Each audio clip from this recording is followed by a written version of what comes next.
चुका है और आ जाता है जनाब बहुत जल्दी गुस्सा, और गुस्से के चक्कर में क्या होता है, एक दूसरे की इज्जतों को पामाल कर देते हैं, लड़ाई झगड़ा करते हैं और जनाब मामला बहुत ज़्यादा बढ़ जाता है। जैसा कि आप भी आजकल मीडिया पर देख रहे होंगे, आए दिन खबरों में ये चीज़ व्यूअर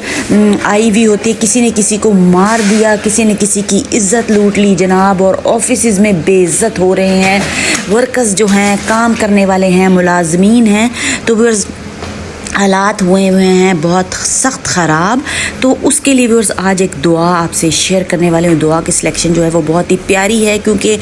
प्यारी जो मैं व्यूअर्स कहती हूँ, तो दुआएं तो सभी बहुत ज़्यादा प्यारी हैं, क्योंकि जो चीज़ आपको फ़ायदा देती है वो चीज़ बहुत ही ज़्यादा प्यारी होती है, और दुआएं हमें देती हैं जनाब बहुत ज़्यादा फ़ायदा हमारी ज़िंदगी में, हमारी भलाइयों में, हमारी घबराहट में, और हमारे दिल के हालात जानती हैं दुआएं। तो हम अपने